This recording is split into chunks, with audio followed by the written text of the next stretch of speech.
Los Dioses del Marketing es una producción de www.genio.sol, agencia digital y de contenido. Los Dioses del Marketing. Bienvenidos a Los Dioses del Marketing. ¿Qué tal? Qué extraño, ¿no? Que cómo me ha cambiado la voz. Yo no soy Alberto Cruz, soy Agustín Gutiérrez. Estoy ahora sentado aquí en el sillón del titular de este espacio, a quien le mandamos un gran abrazo. Tuvo que salir corriendo por allí por una emergencia familiar. Le mandamos muchos abrazos. Todo va a estar perfectamente en la vida. Estamos seguros de ello. Pero bueno, mientras tanto, el show debe continuar. Entonces aquí estoy yo, Agustín Gutiérrez. El señor Bobia otra vez se fue a algún lado, así es que este va a ser mi programa. Voy a estar solo, voy a hablar de mis pasiones, de mis secretos, de mis más grandes deseos. Así es que vamos a empezar. Los Dioses del Marketing. Espero que nadie se haya ido y le haya quitado después de lo que acabo de decir.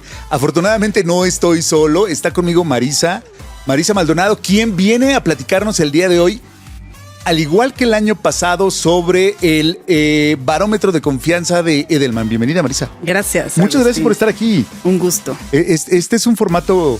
Te tocó un día de un formato un poco extraño en Los Dioses, bien, porque usualmente esto es un desastre, ahora tengo que reír por 3, hacer chistes bobos por 3. Es un formato extraño, pero qué bueno que decidiste no salir corriendo. No, gracias por invitarme y lo hacemos uno a uno. Muy bien, perfecto. Oye, estás completamente en la gira de la presentación del estudio 2025. Así ¿Qué tal? Así es, Agustín. Estamos, apenas ayer hicimos el lanzamiento oficial de nuestro estudio. Este es un estudio anual, ahora les cuento mucho más, pero es un estudio anual sobre la confianza que hacemos en Edelman. Y apenas ayer lo lanzamos los hallazgos de México y pues con el gusto de estar aquí para Vamos compartir. a platicar. Hay cosas, no sé, yo salí entristecido por una parte, pero también esperanzado. Hay cosas que hacer, hay cosas que saber. Así es. Pero bueno, ustedes seguramente se preguntarán qué es ese estudio de Edelman. Ahora Marisa nos va a platicar, pero antes yo les voy a platicar rápidamente quién es ella, para que sepan con quién estamos hablando el día de hoy. Marisa tiene más de 15 años de experiencia en comunicación. Se unió a Edelman en 2014 y actualmente se desempeña como gerente general adjunta de la Oficina México. Ahí nomás. Supervisando la operación de todas las prácticas y soluciones. Es también la líder regional para el sector de tecnología. Su experiencia en Edelman incluye trabajo para la práctica de corporativo, donde brindó soporte estratégico a industrias como la química, la de alimentos, transporte, entre otras. Posteriormente, asumió el importante desafío de desarrollar la práctica de tecnología en México. Sin duda es un desafío que vale la pena tomar, que hoy incluye algunas de las empresas más relevantes del sector a nivel global y regional. Fue reconocida en 2022 y 2023, si no me falla aquí la lectura, en la publicación por Merca 2.0, en la publicación Marketing en México, la incluyó como parte de su edición Marketing Women. En 2024 participó como juez del premio AMCO, que reconoce a los mejores trabajos de comunicación en el mercado. Antes de unirse a Edelman, Marisa trabajó en una importante agencia local de comunicaciones estratégicas, que no vamos a decir su nombre el día de hoy, asesorando a varios clientes de la industria privada, incluida una de las empresas de telecomunicaciones más grandes del país. ¿Cuál será? En fin, no importa. También tiene experiencia en el tercer sector, habiendo prestado servicios de comunicación al US Committee for Refugees and Immigrants, una organización de apoyo a inmigrantes y refugiados, por supuesto, como seguramente ustedes no entendieron por mi acento, en Estados Unidos. Marisa tiene una maestría de comunicación global con especialidad en diplomacia pública en la Universidad George Washington y es licenciada en Relaciones Internacionales por el ITAM. Ahí nomás. Entonces ya le voy a dejar el programa, como queramos, para que ya hable a una persona que verdaderamente tiene un nivel de educación importante. Marisa, otra vez, qué gusto. Gracias. Y tengo el gusto, para toda la gente que nos escucha, de conocernos, quien es reciente escucha de Los Dioses del Marketing. En cierta forma, esta es la segunda vez que Marisa está con nosotros, porque hace un año estuvimos por allá en Edelman, México. Aprovechamos para hablar del estudio, pero también conocimos sus increíbles oficinas allí en la Torre Manacar. Correcto. ¿No? Que son la puesta en marcha de no se dice igualdad. ¿Qué palabra estoy buscando? Accesibilidad. de la accesibilidad. Así es. ¿No? Donde Sí. realmente todas las personas tienen un espacio para trabajar allí, para trabajar cómodamente y ser felices en ello. Justo, y estábamos inaugurando las oficinas, por eso fue que los invitamos allá. Ya llevamos un rato y tal cual es un espacio en donde queremos que toda la gente se sienta segura y pues que esté abierto a la colaboración. Porque Exacto. eso es lo que hacemos. Estábamos cerca en ese momento, solo para dar contexto. No estábamos tan lejos de la pandemia como ahora. Correcto. Ya pasó bastante tiempo, entonces la gente estaba volviendo un poco al formato híbrido, que ahora ya es el común. Así es. Cuando no es el 100% presencial. Y había cosas sorprendentes que quiero que nos cuentes, aprovechando que si continúan. Por ejemplo, me acuerdo que me sorprendió un montón el asunto de que no había espacios individuales. De que los espacios de la oficina era para reunirse con otra persona. Justo. ¿Sigue funcionando así? Sigue así, sigue como la vieron. Tenemos mesas, no hay lugares asignados, digamos, ¿no? Que la gente puede llegar ahí con su equipo y sentarse en donde quieran. Hay muchas salas de juntas, tal cual, pensando en que el tiempo que pasemos en la oficina es tiempo que pasamos trabajando en equipo. Claro. La oficina está abierta a nuestros clientes también, entonces es un espacio que usamos mucho en Edelman para hacer eventos, para invitar a la prensa, para invitar a creadores. Tenemos un comedor grande, en fin, es muy pensado para trabajemos juntos, que los que nos dedicamos a la comunicación y el marketing, sí es muy diferente que estemos juntos, sentados, trabajando e ideando, ¿no? Más allá de hacerlo en una pantalla. Entonces, Totalmente, así es totalmente, la oficina. porque lo que me gustó fue, ok, si vienes a la oficina no es para encerrarte otra vez en tu Justo. cubículo, Así es, ¿no? O sea, encerrado en tu casa, encerrado en tu oficina. No, es para colaborar, tal cual. ¿no? Iba a decir obligar, pero la palabra es incentivar a la colaboración. Así es. A que estoy en la oficina y entonces estoy allí porque tengo que hablar con otras personas. Que eso es usualmente una de las cosas que se nos olvida cuando pensamos tanto en el home office. Cuando lo pensamos de forma obsesiva, me gustaría decir. Sí, Así es. No con las grandes ventajas que tiene para ciertos perfiles, Sin duda. sino para decir, no, home office por home office. ¿Y la convivencia? ¿Y la gente? Así es. ¿Y el estar juntos ideando? Y tal cual, como, o sea, justo para lo que nosotros hacemos. De pronto bromeamos de si fuéramos contadores, ¿no? Con todo respeto a los contadores, quizá podríamos vivir en un cubículo sin convivir necesariamente con tanta gente. Pero nosotros hacemos comunicación, hacemos estrategias, entonces sí que nos beneficiamos de sentarnos juntos, de compartir una pizza, de estar rebotando ideas, ¿no? Exacto.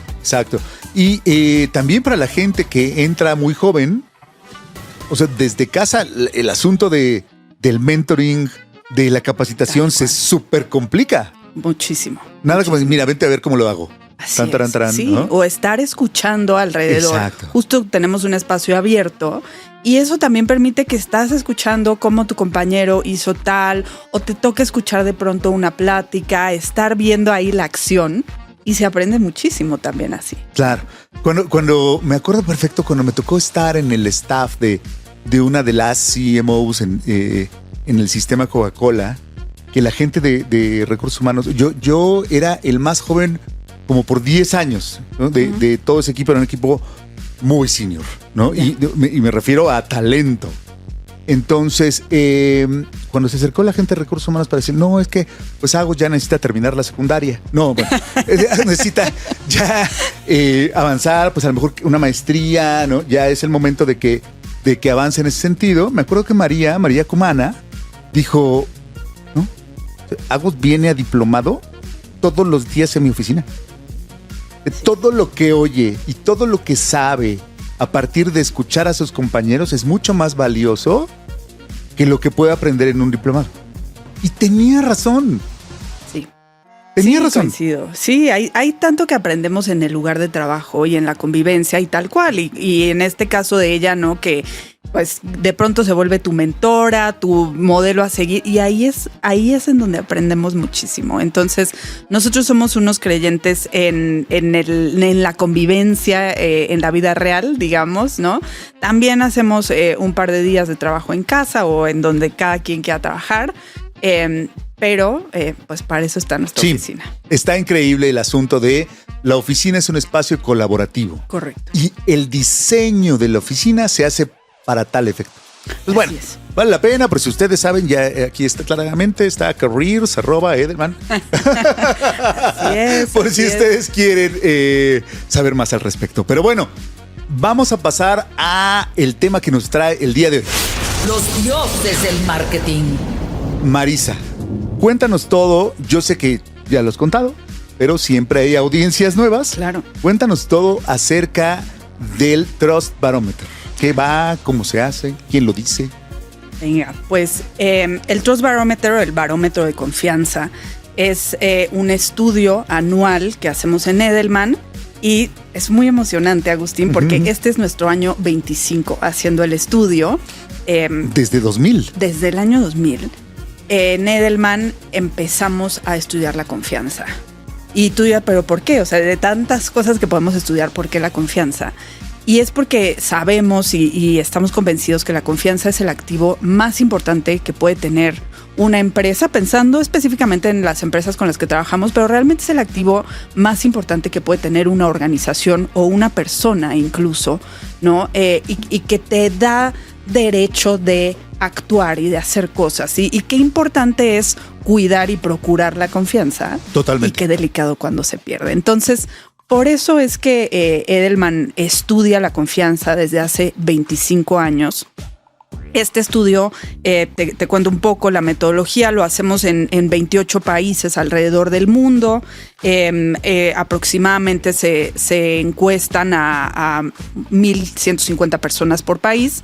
México es uno de los países que ha sido parte del estudio desde el inicio, en el año 2000, y se hace en muchos otros lugares, específicamente, por ejemplo, en Latinoamérica, se aplica en Brasil, en Colombia, en Argentina. Este año se empezó a hacer en Perú, porque pues el año pasado se abrió una oficina de Edelman en Perú, pero en fin, el estudio se hace en Francia, en China, en Indonesia. Entonces, esto nos permite también una riqueza de datos que es maravillosa. Y el estudio normalmente se presenta, digamos, la primera vez en el año en el Foro Económico de Davos. Lo presenta Richard Edelman, que es nuestro CEO. Se presenta el estudio con la perspectiva global y a raíz de Davos, entonces hacemos cortes nacionales. Y uno de ellos es el de México, y entonces toca hacer un zoom en los hallazgos del estudio de confianza para México, y este es el que presentamos ayer. Excelente. Detenernos en estadísticamente significativo. Correcto. Que eso es súper importante, porque todos esos estudios que ustedes están viendo ahora, que están scrolleando allí en su TikTok, a través de un estudio nos enteramos que siempre es bueno preguntarse, ¿estudio a quién? ¿Quién le preguntó? ¿Para qué? ¿Cómo fue el cuestionario?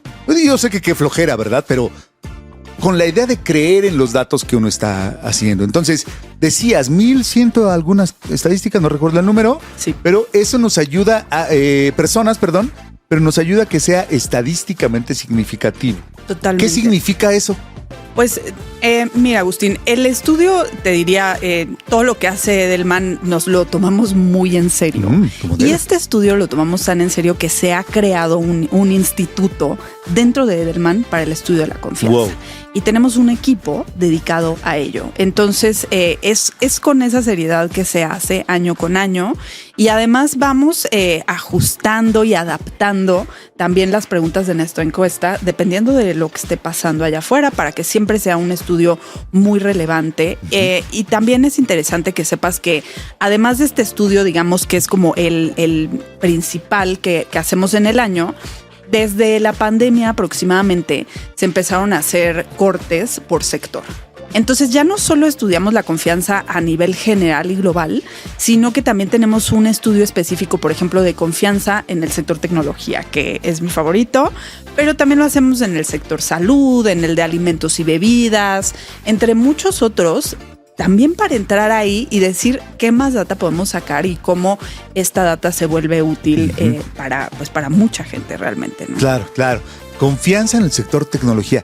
Qué bueno que lo dices, porque lo iba a usar yo como ejemplo para hablar de por qué es importante la confianza. A veces uno no lo piensa, la gente que nos escucha no está toda la vida pensando qué hace y por qué hace las cosas, ¿no? Correcto. Pero básicamente las sociedades se mueven por confianza. Así es. Nosotros no sabemos, ¿cierto? O sea, no sabemos qué va a pasar, no sabemos qué va a pasar cuando salgamos, no sabemos si cuando vayamos al mercado nos van a dar realmente un kilo, que es un kilo, si cuando paguemos nuestros impuestos realmente se va a ver en cosas que me beneficien. O sea, actuamos usualmente por confianza. Correcto. Bajo un sistema legal, bajo un sistema contractual, social, pero básicamente por confianza. Y en el sector tecnología es impresionante porque nunca he podido dejar de asombrarme cómo ustedes sí que nos escuchan, hoy le aprietan un cuadrado aquí en su celular, ¿no? Esperan unos minutos y se suben al coche de un desconocido. Sí. ¿No? Y desconocido al cual le tienen más confianza que a la persona conocida como taxista. Que no, es que prefiero irme en la que sea que ustedes utilicen, ¿no? Uh-huh. Que es ciego la confianza absoluta. Me encanta ese ejemplo y te voy a decir, yo soy usuaria mucho de varias de estas plataformas. Y sin duda lo hacemos basados en la confianza. Y hay muchas cosas que estas empresas hacen para construir esa confianza. Exacto. Y hay cosas que suceden que dañan esa confianza. Así y es. que nos ponen a nosotros a decir, y yo la uso diario, ¿no? Exacto. Entonces, sí, porque la gente que nos escucha, Marisa, estará diciendo, no, pero mira, puedo mandar hay un botón de seguridad y salen las placas y es más seguro. Es una aplicación. Todos esos son elementos que la empresa hace para construir confianza. Totalmente. Pero no es certeza. No es certeza. Entonces es muy divertido el asunto de en quién confiamos cuando queremos confiar, ¿no? Total, y creo que justo también esto nos dice por qué la confianza es algo que hay que construir y hay que seguir trabajando. No es como ya tenemos confianza y entonces pues ya listo, ¿no? O sea, incluso piensa en una relación de pareja. Ya existe confianza, pero la seguimos trabajando, la seguimos construyendo todo el tiempo. Sí, es un primo extraño de la reputación, ¿cierto? Así es, sí. Sí, nos gusta, hemos hablado un montón acá de la reputación y de cómo al final lo que hay que construir siempre es eso. ¿Qué tengo que hacer primero? ¿Mi logo o mis redes sociales? No. Primero, haga usted un negocio que sea confiable para que la gente, que tenga una buena reputación para la gente a la que le vende. De allí, todos son disciplinas. Exacto. ¿No? Exacto. Ok, perfecto. Pues ahí la importancia de la confianza, la profundidad del estudio y ahora vamos a ver, entremos a la parte triste o no. ¿Qué fue lo que nos arrojó el estudio este año? Pues vamos a ello. Sí, justo. Y cada año, como te decía, si bien la base del estudio es la confianza y en Edelman estudiamos la confianza en 4 instituciones fundamentales, que son las empresas, las organizaciones no gubernamentales, los medios y el gobierno. Las empresas en general. Las empresas en general. El gobierno en general, no Correcto. es el que usted está pensando. El gobierno en general. Así es. Cuando hacemos la pregunta no entramos en especificidades de si el gobierno municipal o no. Hablamos del gobierno como un todo, las empresas como un todo, los medios, ¿no? Que hoy decir medios incluye tanto. Entonces, así lo decimos y cada quien responde de acuerdo con la referencia que como le fue en la feria. Así es, exactamente. Entonces, estas son las 4 instituciones fundamentales que nosotros estudiamos cómo se comporta la confianza en ellas. Y año con año identificamos también una tendencia fundamental de qué es lo que está pasando y qué está definiendo el contexto de ese año. Entonces, te puedo dar, por ejemplo, pues en los primeros años, ¿no? 2010 para allá, empezamos a ver, por ejemplo, cómo la confianza se movía más a alguien como yo, ¿no? De pronto empieza mucho el movimiento. No como yo. O sea, la como gente cada dice quien. Alguien Exacto. Gente como uno. Gente como uno, así es, ¿no? Empezamos a depositar mucha confianza en las personas que cada uno consideraba parecida a sí misma, ¿no? ¿Por qué? Porque empieza a crecer mucho la figura de redes sociales. Todavía no les llamábamos influencers, pero empezamos a tener estas otras voces así. Después vemos, por ejemplo, en el año 2016 se empieza a dividir mucho la división de clases, ¿no? Y entonces, ¿cómo se mueve la confianza ahí? Globalmente. Esto es en los 28 países que te mencionaba, que son representativos. Eso me gustó mucho ayer, que ustedes no están para saberlo, pero el día que estamos produciendo este programa, el día anterior justo fue la presentación, digamos, nacional en el IPADE. Yo nunca había ido al IPADE, espero un día poder ir, aunque sea como alumno, más bien como alumno. Pero explicaban ayer cómo no debemos escuchar estas cifras que vamos a platicarles ahora como un fenómeno únicamente que sucede en México.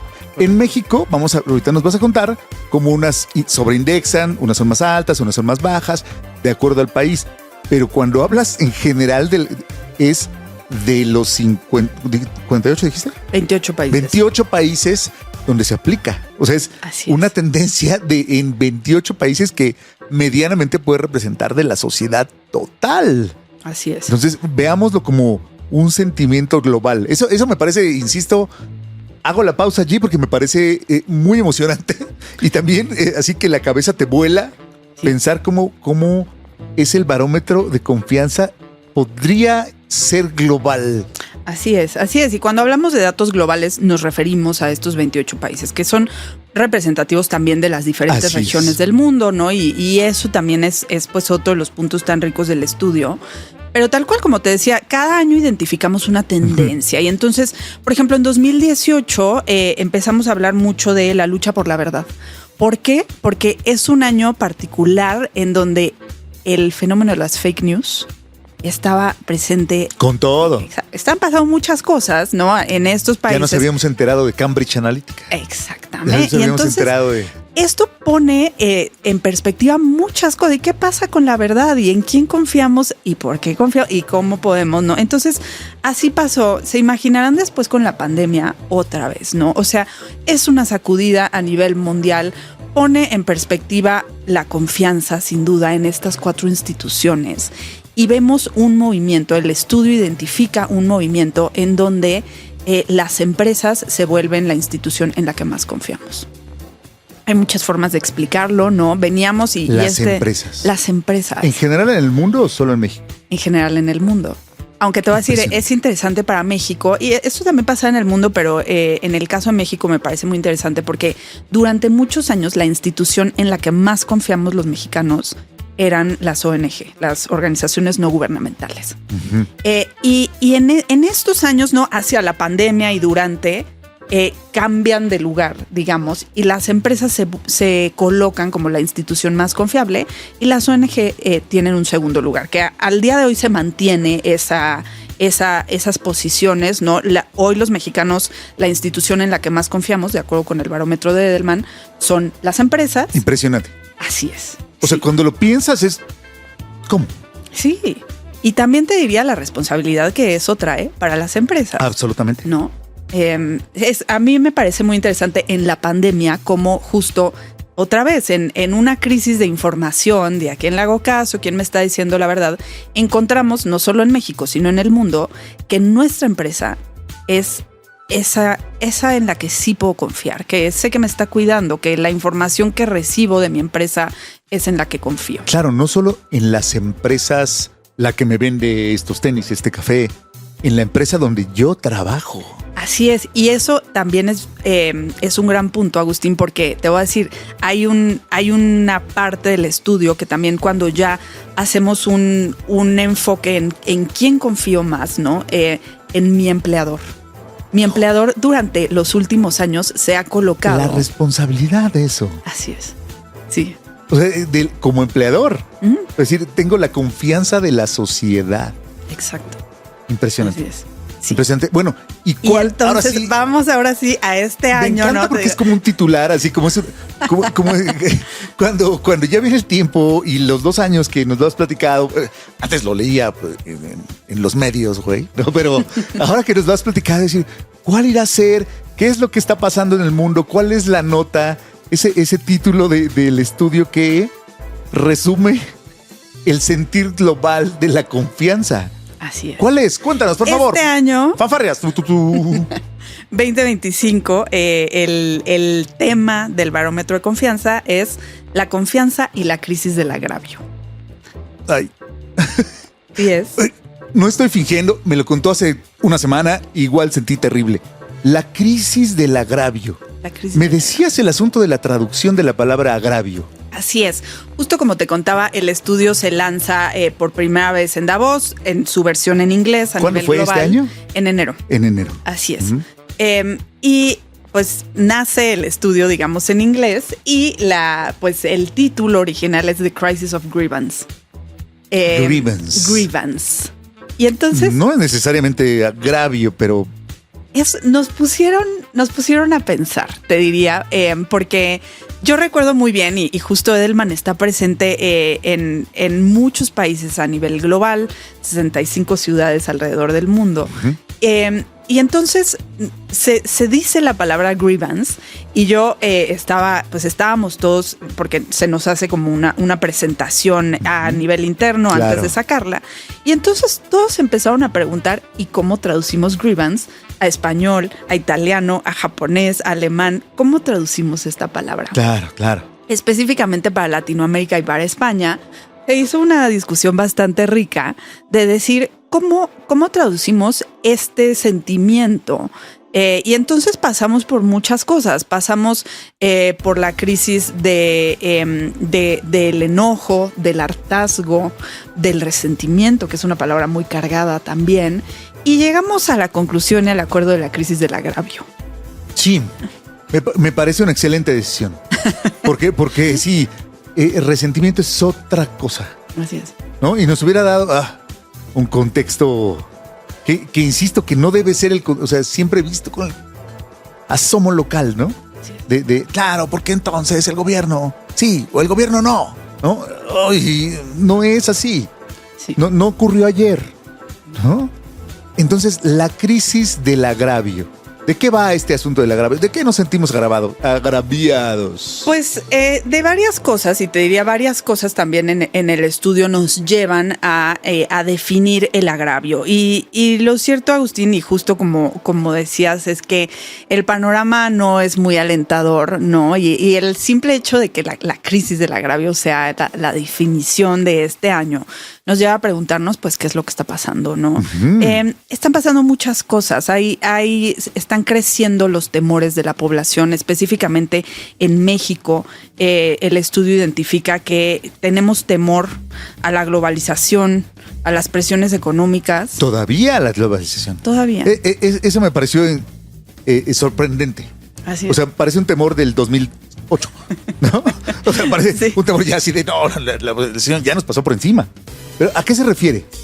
Pues, mira, cuando hablamos de globalización, por ejemplo, hablamos de conflictos comerciales globales, ¿no? Importante, y también este estudio se aplican las encuestas a finales de 2024, en noviembre específicamente. Todavía no había llegado el señor. Todavía no había llegado el señor. Entonces, hablando específicamente de conflictos comerciales, no habíamos vivido los que ya estamos viviendo, ¿no? Entonces, previo a todo lo que ha sucedido. El del año que entra va a estar bueno, a ver cómo, ¿no? A ver cómo traducen la palabra del año que entra. Así es, exacto. Miedo a la globalización.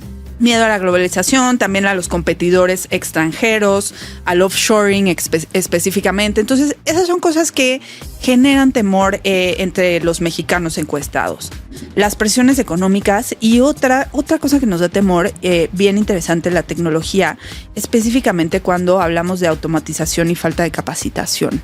Claro. Nos preocupa. Pues que el año pasado fue el resurgimiento de la inteligencia artificial, ¿no? Que llegó al lenguaje de todos. Sí. O sea, más allá del entendimiento, y en este programa nos encanta hablar de inteligencia artificial. Nuestro querido titular, mi hermano Alberto Cruz, habla todo el tiempo de inteligencia artificial. Es más, voy a aprovechar para spoilearles. Tal vez tengamos pronto un programa especializado en inteligencia artificial. Así está la cosa. Parece que hemos generado bastante miedo. Sí, oye, voy a aprovechar también para anunciarte, porque tenemos un corte específico de la confianza en la inteligencia artificial. Así que por ahí te paso los datos. Ah, qué barbaridad. Yo por eso siempre le digo gracias, ChatGPT, ¿no? Por si un día Más se vale. ocupa. Yo hago lo mismo. Ay, por si un Sí. día se ocupa. Pero sí, entonces hay Entonces, miedo a la tecnología. partimos de que hay temores, hay varios temores que tenemos los mexicanos, ¿no? Hay un dato también que nos parece súper relevante y que de ahí partimos después para definir el agravio, que es el optimismo sobre la siguiente generación. ¿Qué tan bien le va a ir a la generación que sigue de la mía? Esa es una pregunta constante, ¿verdad? O sea, Así es. la hacen todos los años. La hacemos todos los años, Sí. Específicamente es, en comparación con hoy, la próxima generación estará en una mejor situación, sí o no. A ver, usted que nos escucha, ¿qué piensa? O sea, la siguiente generación le va a ir mejor que a nosotros o peor que a nosotros. Bueno, cuéntanos, es. ¿qué piensas? Pues mira, a nivel global, en estos 28 países, solo 36% de los encuestados dice le va a ir mejor a la siguiente generación. Esto es menos de la mitad. que 36. dicen, así es. Específicamente cuando vamos a México es 38%, no es un dato muy distinto del global. 38% de los mexicanos dijeron sí le va a ir mejor a la siguiente generación. Ya. Entonces, estamos preocupados. Muy ¿no? preocupados. Así es. O sea, Este dato me parece ya también... nos cargó el payaso. O sea, Pues- todo el mundo piensa así de, pues oficialmente así es. Ah, ya nos cargó el payaso. O sea, Así es, exactamente. no vamos a mejorar. Justo. Pero eso es bien importante. Aquí me gustó mucho los contrastes de lo que uno usualmente piensa. Porque con el gran esfuerzo comunicativo que hace nuestro actual régimen y el anterior, de repente nos encasillamos muy bien en el famoso agenda setting, ¿no? Así es. Y entonces creemos que lo que se dice es lo que pasa, ¿no? Ujú. Y en este ejemplo específico me acuerdo perfecto que los países que no somos el que está peor creyendo que nos va a ir mal, ¿no? No. Esto es súper interesante porque tal cual, cuando vemos qué es lo que está pasando en cada uno de los países que estudiamos, hay una división entre los países más desarrollados tienden a ser menos optimistas hacia el futuro. Entonces, por ejemplo, Francia, esto es impactante, solamente 9% de los encuestados en Francia dijeron que le va a ir mejor a la siguiente generación. En Francia. En Francia, ¿no? Que nosotros de Que pronto... no, yo quisiera vivir en París y estar, porque ahí sí va a haber futuro. Los franceses que ahí viven desde que nacieron, Así es. creen 9%. solo 9. 9. Tenemos otros países también de los más desarrollados, Alemania, Japón, Países Bajos. Los tres, 14% de su población, ¿no? Son números bajísimos de confianza en que le va a ir mejor a la siguiente generación. 14 de cada 100 alemanes creen que le va a ir mejor a la siguiente generación. Exacto. Los otros 86, caramba. Así es. Y hay una división clara también entre los países más desarrollados y aquellos Ajá. países, llamémosles en vías de desarrollo, en donde también hay situaciones muy particulares, pero en donde ahí sí cambia mucho y se voltean los números. A ver, Es el caso, cuéntanos. por ejemplo, de Arabia Saudita, China, India, Indonesia, donde son números arriba del 60%, los que dicen sí le va a ir mejor a la siguiente generación, ¿no? Ouch. Entonces, China siempre me parece un caso de estudio bien interesante. 69%. No entendemos nada de China. Yo creo que nos falta mucho por entender. ¿No? O sea, Así es. Sí, sí. mientras más la tratemos de evaluar con nuestros estándares, más perdidos vamos a estar. Total. ¿Cómo? Sí. Sí. ¿Cómo que les va a ir mejor? Hay muchas cosas sucediendo en China, como dices, que están generando esta confianza en el futuro y que 69% de los encuestados en China dicen sí le va a ir mejor a la siguiente generación. Sí, porque estamos tan llenos de noticias de los problemas que hay en China, de asuntos no cercanos a la democracia, de asuntos no cercanos a los valores occidentales, a la democracia, a la libertad de expresión. Pero ellos creen que independientemente de todo ello, creen, 70% casi, creen ¿Sí? que les va a ir mejor a la siguiente generación. Así es. Ay, ay, ay. Mucho más optimistas que los mexicanos. Ay, Pásale otra slide, por favor. Así es. Bueno, estamos hablando y justo te digo, hay estos temores, tenemos también esta pues desconfianza en el futuro. Hay otro dato bien interesante que nos va a llevar al agravio, Agustín, que es el activismo hostil. Entonces tú vas a decir ¿es lo que entiendo? Ajá, a ver, cuéntanos. Activismo hostil es esas acciones que identificamos, por ejemplo, como atacar personas en Internet, difundir desinformación intencionalmente, amenazar o cometer actos de violencia, dañar la propiedad pública o privada. Ese tipo de acciones son el activismo hostil. Y lo que vemos es que en México hoy, 4 de cada 10 ven al activismo hostil como un medio para impulsar el cambio. ¿Cómo? Así es. 4 de cada 10 personas encuestadas en México dicen, a través de este tipo de acciones, como dañar la propiedad privada, exacto, como desinformar, es funar. Que vamos a generar un funar. Así es, exacto. Sí. Vamos a generar un cambio. Wow. ¿No? ¿Qué, amigos? ¿Qué ha cambiado cuando funan a alguien? ¿Qué ha cambiado? ¿Qué han visto de cambio para el país con ningún cambio? Ningún cambio y 4 de cada 10. Agrava las situaciones. Yo creo lo mismo, pero te voy a decir que es lo más preocupante acá. Esta pregunta en específico se dividió la respuesta por grupos de edades. Ay. Y los más jóvenes, el grupo de 18 a 34 ¿saben que es una tontería? No, al contrario. Son quienes más apoyan el activismo hostil como una forma de llevar al cambio. 48% de los encuestados de esas edades dicen, este es el camino. 48%. Así es. Amigos, no es cierto. Yo sé que ningún joven nos escucha en este programa, pero no lleva nada el activismo hostil. Coincido, preocupa mucho, ¿no? Que los más jóvenes estén viendo en estas acciones una forma de generar el cambio. Sí, porque cuando empezamos a hablar de que me hiciste favor de platicarme un briefing del estudio la semana pasada, yo decía, bueno, pues, o sea, un poco de conciencia social de repente, ¿no? Decir, oye, pues sí, la cosa está injusta, la cosa está, que ya estoy spoileando, pero la cosa está discriminatoria. Pues es bueno que la gente se dé cuenta, pero claro, lo que puedo hacer es funar a todos. ¡Ay! Increíble. Así es. Eso no nos lleva a ninguna. No. Y ya que mencionas la discriminación, justo, estoy construyendo para explicar el agravio. Entonces ya hablamos de los temores, del activismo hostil, y hay también un miedo a la discriminación. Un miedo que crece. Y aquí te voy a decir porque particularmente en México, aquí la pregunta específica es, me preocupa enfrentar prejuicios, discriminación o racismo, y en México 74% de los encuestados dijeron sí, me preocupa. No, no comments. Así de pues, híjole. Sí. Es grave, a nivel global los números son muy altos. Aquí se cambian los papeles, ya que hablábamos de los países desarrollados y los países en vías de desarrollo. Aquí se cambian y entonces en los países más desarrollados, Suecia, Países Bajos, Japón, el miedo a la discriminación es menor que en los países en vías de desarrollo. Claro, herencia nuestra de esas actitudes, ¿no? Así es. Porque exacto. Ahí empieza también la riqueza de la interpretación, ¿no? Sí. Porque justo. Ante este dato, yo por eso dije no comment, porque puede ser ultra polarizante un sentimiento así, decir, oye, hay quien dice, ay, no, es que todo el mundo ahora está súper sensible y todo el mundo cree que todo es discriminar, ¿no?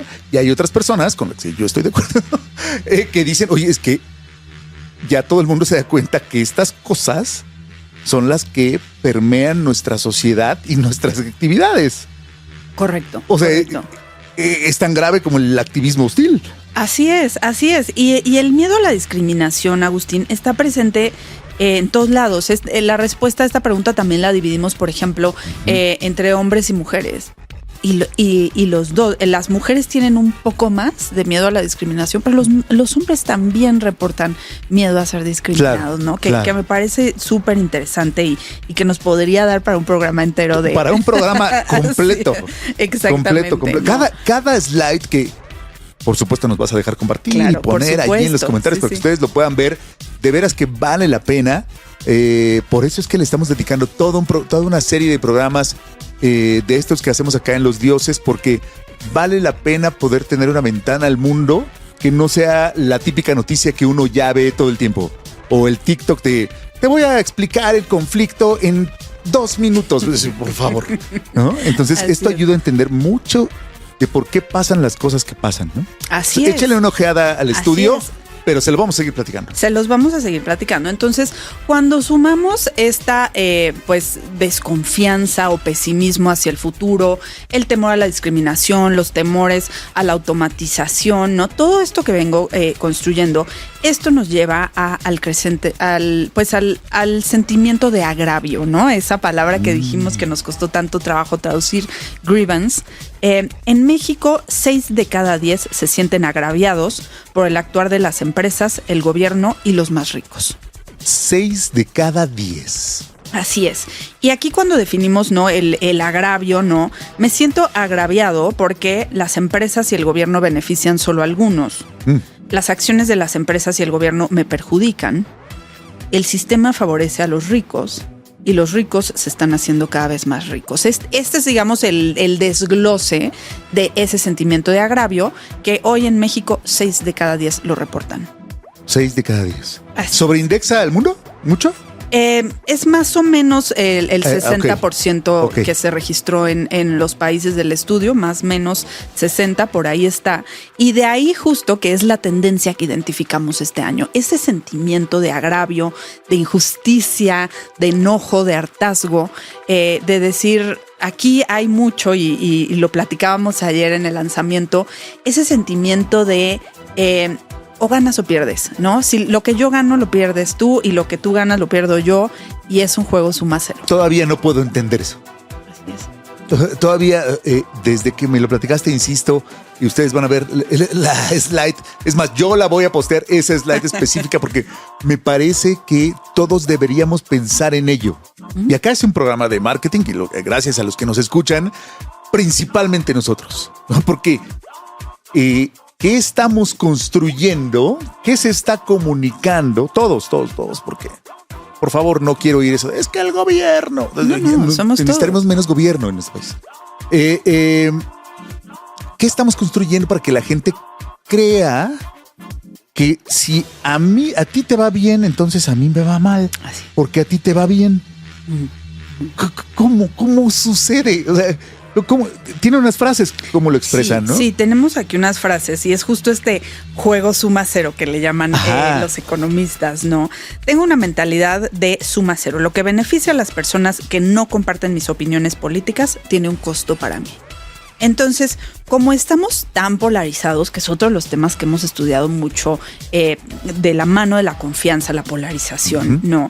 Entonces, aquí decimos, si tú piensas diferente a mí, eso significa que cuando tú ganas, yo pierdo, necesariamente.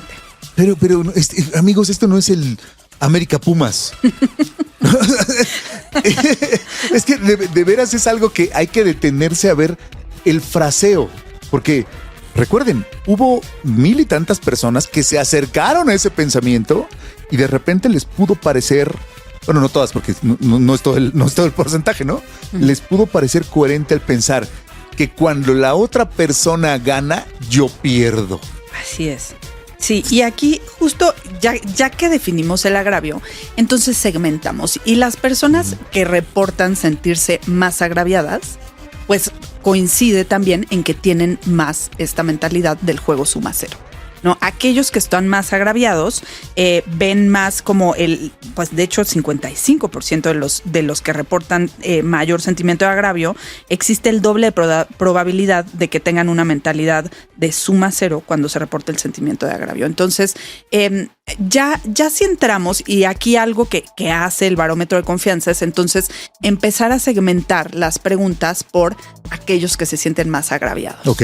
Y entonces ellos ven más este juego y en términos generales, Agustín, las personas que mayor sentimiento de agravio reportan, también reportan menores niveles de confianza en todos lados. Que eso nos destruye a todos, Así es. ¿no? Decíamos al principio, las sociedades humanas se rigen por la confianza, ¿no? Es el valor que nos rige a todos.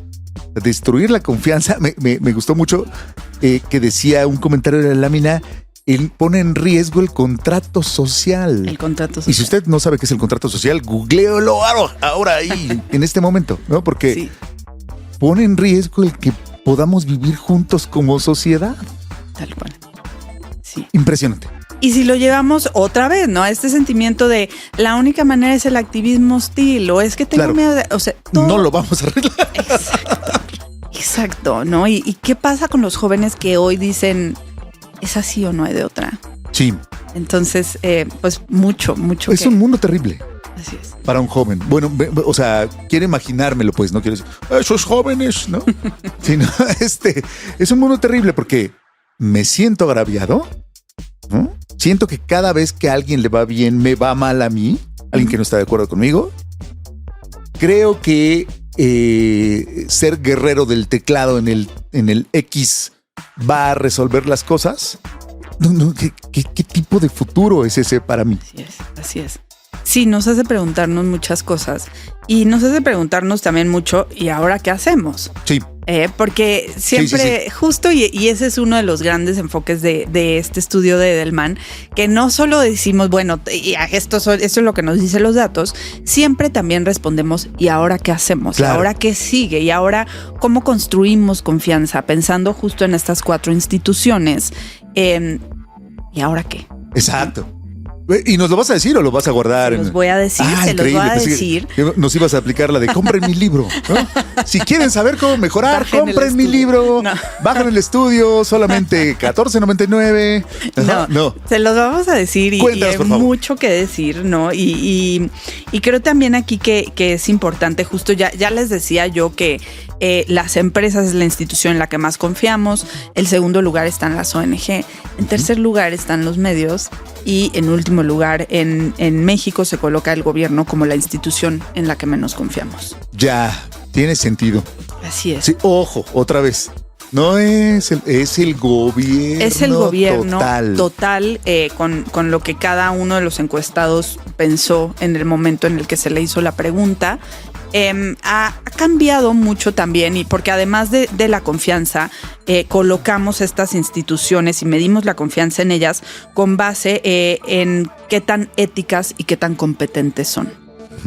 Entonces, la que mayor goza de confianza, que son las empresas, también es la institución que nos parece a los mexicanos que es más ética y más competente. Después las ONG, después los medios, después el gobierno. Pero me parece también un gran dato, ¿no? Y otra de la riqueza de este estudio es que como llevamos 25 años haciéndolo, podemos comparar. Claro. ¿Y qué ha pasado y qué ha cambiado? Y pues en México llevamos ya unos años viviendo pues muchos cambios a nivel político, y me parece muy interesante que en los últimos 5 años, si bien el gobierno se sigue colocando como en el lugar 4 de la confianza en las instituciones, ha incrementado el nivel de competencia y ética con el que calificamos al gobierno. Interesante, revelador. Reveladorcísimo. Sí. Entonces, no profundicemos ahí. No porque profundicemos. Otra vez, pero nos podría dar. Exacto, nos podría dar para otro programa. Pero es muy interesante y nos llamó la atención a nosotros también cuando estábamos revisando los datos, porque pues otra vez dijimos qué ha pasado en los últimos 5 años en México, y cómo se está moviendo, cómo yo percibo, los encuestados perciben a estas instituciones en términos de ética y competencia.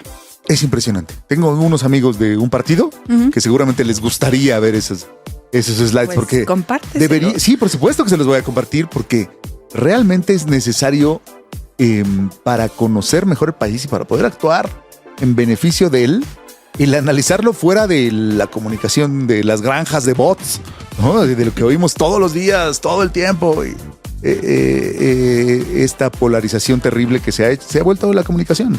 Así es. Pero entonces, ¿qué hacemos? ¿Qué hacemos? Porque se nos corta esta primera hora, entonces tienes pocos minutos para darnos la respuesta. Venga, ¿qué hacemos? Hay varias cosas, ¿no? Y justo dijimos, ¿y ahora cómo reconstruimos la confianza? ¿Y cómo trabajamos con este sentimiento de agravio que está tan presente en estas sociedades, ¿no? Hay varias cosas que los encuestados piden de estas instituciones, ¿no? Entonces, por ejemplo, al gobierno. Empezamos hablando qué pedimos, qué esperamos del gobierno. Y aquí lo que pedimos de los líderes gubernamentales es den resultados que me beneficien, lo cual es como bastante obvio, ¿no? Sí. Estoy esperando que den resultados que tengan impacto positivo en mi vida. Pero, por ejemplo, también hay otra cosa que pedimos del gobierno y es entiendan lo que la gente como yo quiere y necesita. No lo vean desde lejos. Así es, exacto. Desde los grupos vulnerables. Oiga, más respeto. Así que, ¿qué le pasa, no? Así es. Entonces, entiendan empatía. lo que la gente como justo. Tal cual, esa es la palabra, que entiendan, pónganse en mi lugar, ¿no? Entonces, que eso es algo que estamos pidiendo. También tenemos, por ejemplo, aquí ya estamos hablando de puras propuestas y soluciones, ¿no? ¿Qué le pedimos a las ONG? Luchen contra las divisiones y reparen el tejido social. Entonces aquí les queremos pedir eso a las organizaciones de la sociedad civil. Es bien interesante también porque uno de los grandes hallazgos del estudio nos dice que cuando se forman alianzas, crece la confianza. Entonces, cuando vemos, por ejemplo, que una empresa hace una alianza con una ONG, por ejemplo, ¿no? Eso ayuda a incrementar los niveles de confianza en eso que van a hacer juntos. Voy a decir una total bobería, pero si funciona con las colaboraciones entre marcas, exacto. Oye, se juntan dos marcas y sacan un producto que cuesta más caro, sí.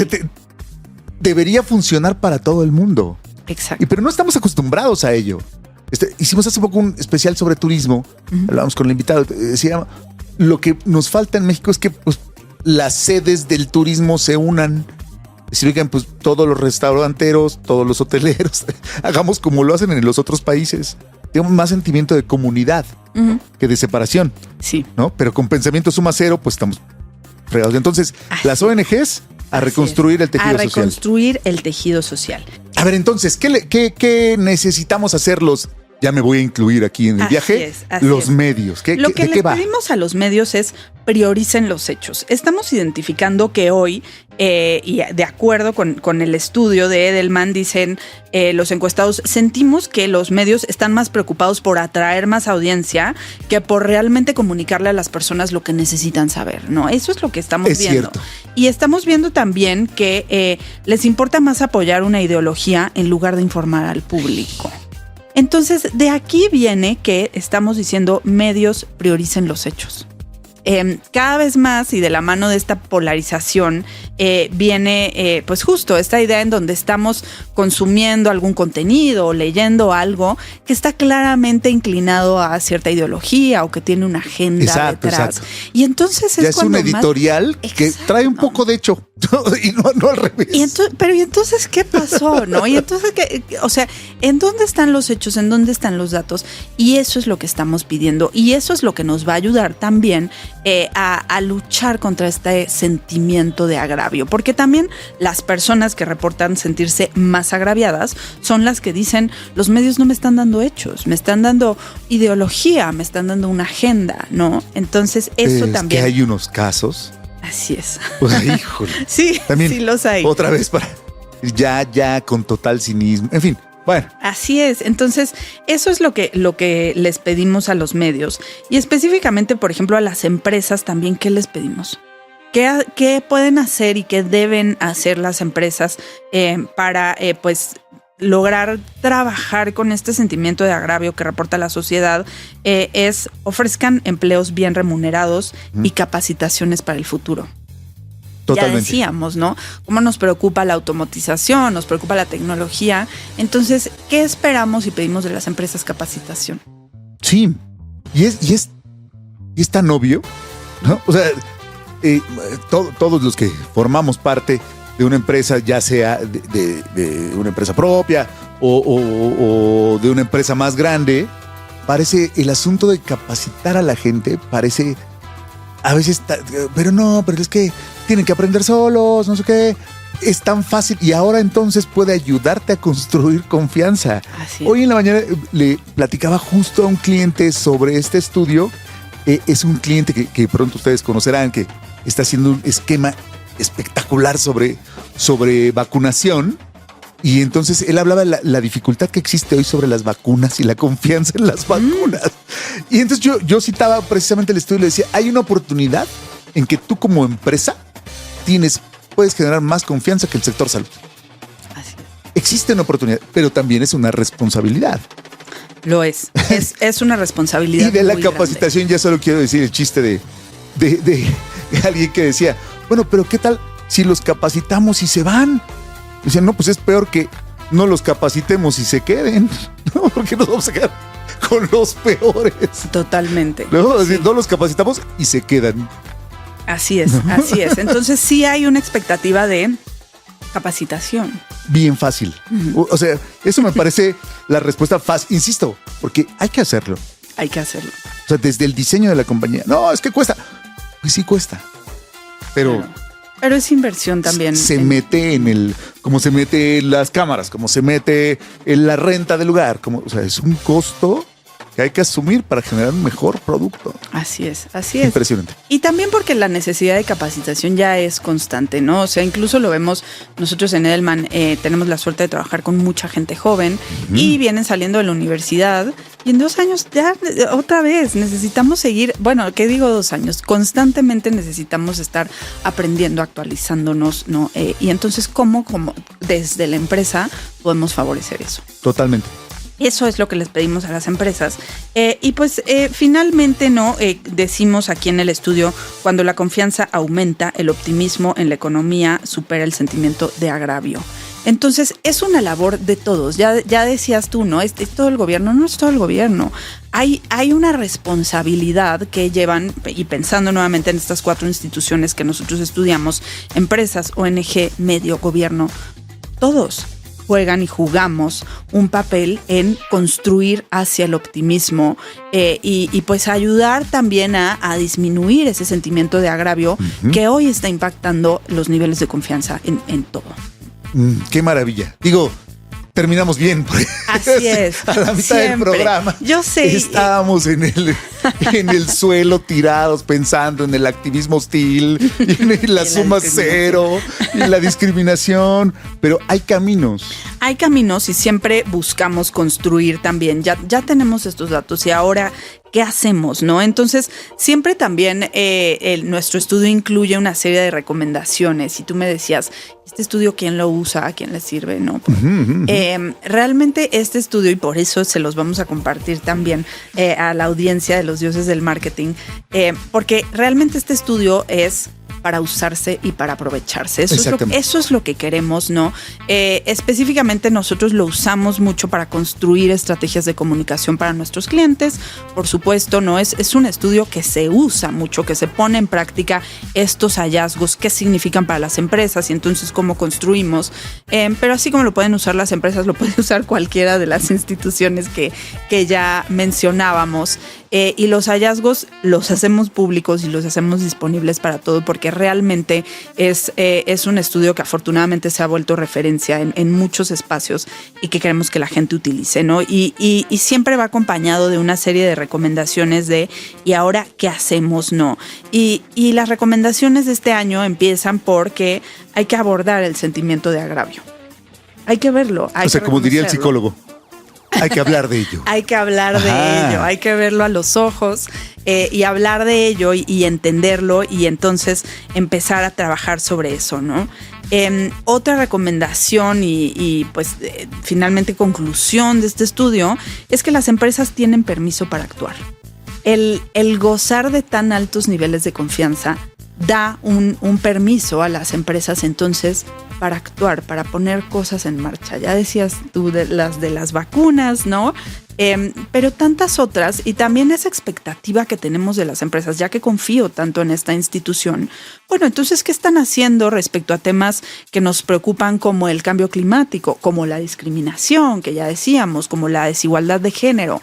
Sí hay una expectativa en México a voltear a ver a las empresas y a decir, ¿qué están haciendo? ¿Qué estás haciendo? Así es. Mira, vamos a cortar acá, Marisa, porque ya se nos acaba la primera hora. Increíblemente, ya hablamos durante una hora. Que estamos en Radio Real. Muchas gracias a la gente que nos escucha, que nos ha llevado a muy buenos lugares. Ya no voy a presumir porque todo el tiempo nos la pasamos presumiendo, pero sí estamos en el top 3 en Apple Podcast, en un perfecto lugar en nuestros queridos amigos de Spotify, que ojalá ya nos den un poco, nos impulsen hacia arriba esa visibilidad. Muchas gracias al Gato Bonifacio, que nos permite estar en este espacio, que nos programa cada miércoles a las 12 del día ahí con sus pequeñas garritas. Les dejo un saludo. Yo soy Agustín Gutiérrez, a nombre del titular de este programa, que es Alberto Cruz, y del señor Juan Carlos Bobia, que está desaparecido. Si usted lo ve, por favor, tráigalo aquí al estudio. Marisa, muchas gracias. Vamos a hablar la siguiente cápsula de los dioses del marketing, ¿va? Excelente, buenísimo, muchas gracias. Se quedaron un par de cosas en el programa. Adiós. Los dioses del marketing han hablado. Escucha a los dioses del marketing todos los miércoles a las 12 del día en Radio Real. Los dioses del marketing es una producción de www.genio.sol, agencia digital y de contenidos.